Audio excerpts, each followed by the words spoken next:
크리스마스가 다가오는 연말입니다. 올해도 쉽지 않은 거죠. 우리가 여러 어려움들을 또 겪었고, 그러나 또 감사하게 또 우리가 잘 한 해를 넘기게 되는, 안정적으로 우리가 또 새해를 맞이할 수 있는, 그런 기반도 또 12월에 생긴 겁니다. 제가 이성적으로 그 세상을 바라보면서 매년 12월이면 뭐 다사다난했다 뭐 그런 얘기들을 하잖아요. 뉴스나 그렇게 회자되는 부분들이 많은데 한 번도 안정적으로 이 1년이 넘어간 적이 없었던 것 같아요. 그게 우리들의 인생인 거예요. 우리가 뭐 예를 들어서 뭐 성공을 하던 또 출세를 하던 거기에는 다 그 어떤 그 빛과 어두움이 교차하는 거죠. 그런 부분들 가운데서 우리가 살아가는 거죠. 여러분, 요셉의 인생을 보면은 지금 요셉이 이집트에서 환영을 받습니다. 신하들에게. 그 본문 내용이 16절인데 신하들이 기뻐하고 요셉을 기뻐합니다. 여러분, 요셉이 누구고 그 신하들이 누굽니까? 정치적으로 보면은 아주 그 적대 국가거든요. 그렇죠? 그러니까 일본 사람이라고도 볼 수가 있고 북한 사람이라고 볼 수도 있어요. 왜 그런가 하면 요셉이 지금 그 노예로 팔려서 지금 그 국가에 들어간 사람이잖아요. 감옥에서 픽업되어서 총리가 됐잖아요. 그러니까 경계의 인물이죠. 어떻게 보면은. 그런데 지금 이 요셉이 거기서 환영을 받는 겁니다. 여러분, 지금 요셉을 환영하는데 그 요셉이 왜 환영을 받는 겁니까? 그 국가에 유익이 됐다는 겁니다. 경제적으로 그 기근을 그 해소시켰고 또 가난이나 물질 문제를 풀어주었고 더 나아가서는 정치적으로 왕에게 어떤 그 큰 역할을 한 거잖아요. 그렇죠? 요셉이 인문주의자입니다. 그러니까 유럽에서 시작해서 이 기독교 어떤 지성이 이 철학이나 인문이 중세 이후에 퍼졌는데 그게 로마로 유럽에서 이 미국으로 한국까지 온 거예요. 그러니까 기독교 신앙은 인문주의입니다. 사실은 사람을 위한 거예요. 모든 뭐 정치나 종교나 다 사람을 위한 거예요. 그러니까 이 이집트에서 요셉이 그 부각되고 그 주목되는 인물이 된 거는 요셉은 총리지만 나이가 어린 사람이지만 그 국가의 인문주의자가 된 거예요. 여러분, 인문주의자가 누굽니까? 사람을 우선하는, 사람을 존중하는. 우리가 이 정치적으로 그런 부분들이 지금 충돌이잖아요. 사람을 존중하지 않는. 여러분, 기독교는 어떻습니까? 교회는 사람을 존중합니까? 그렇지 않아요. 어떻게 보면 사람을 이용하고 그 사람을 물건으로 취급해서 사람이 많으면 권리금이 많아지는 그렇게까지 말할 수가 있어요. 우스운 교회가 된 거예요. 그래서 지금 사회성을 지금 교회가 잃어버리는 거고 지금 여러분 한국 교회가 그런 면에서는 참 어렵습니다. 위기입니다. 다시 돌아가야 됩니다. 원론으로 본질로 가는데 그 본질이 뭡니까? 인문주의입니다. 예수님이 사람을 위해서 오신 거지 예수님이 하나님을 위해서 오신 게 아니잖아요. 우리가 사람을 사랑하는 것이 이웃을 사랑하는 것이 하나님 사랑이잖아요. 그렇죠? 우리의 믿음이 뭡니까? 우리가 하나님 믿는 겁니까? 그렇다면 사람을 사랑하는 거잖아요. 인문주의예요.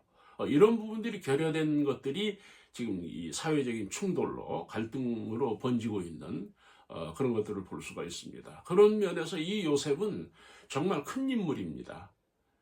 다시 말하면 하나님이 인간을 창조하고 하나님의 형상대로 창조된 인간에게 부여한 소위 지적 의무가 뭡니까? 다스리라는 겁니다. 요셉이 하나님의 형상을 가지고 인문주의자로 이집트를 다스리고 있습니다. 오늘 우리 교회가 우리의 믿음이 그거예요. 세상에 끌려가는 것도 아니고 세상에 우리가 용해되는 게 아니고 세상에서 우리가 정말 역할을 하는 이런 것들이 우리들에게 필요합니다. 우리도 큰 인물이 돼야 됩니다. 또 하나, 여러분, 이 본문을 통해서 제가 지금 말씀하려고 하는 그 본문이 바로 그 창세기, 우리가 계속해서 지금 기독교 경제를 이어가고 있는데, 이 요셉에게서 보는 게 뭔가 하면은 정말 그리스도인이라는 거예요. 뭐 성공을 해도 그리스도인, 하나님의 사람, 믿음의 사람입니다. 뭐 자기 나라에 있던 뭐 다른 나라에 있던 언제든지 그는 그리스도인이에요. 이런 것들이 돋보이는 겁니다. 사실은 우리가 이 세상을 보장받고 사는 거잖아요. 먹을 것, 입을 것 염려하지 말라는 거 아닙니까? 하나님이 다 예비하시고 준비해 주셨다는 겁니다. 이 믿음 가지고 우리가 세상을 살면 오늘 제가 여러분들에게 드리고자 하는 말씀, 큰 그릇이 될 수가 있는 거예요. 그렇죠? 우리가 그릇을 만들 필요도 없고 우리가 그 그릇을 채우려고 할 필요도 없어요. 왜요? 보장되어 있으니까. 우리는 그 나라와 의를 구하면 되는 거잖아요.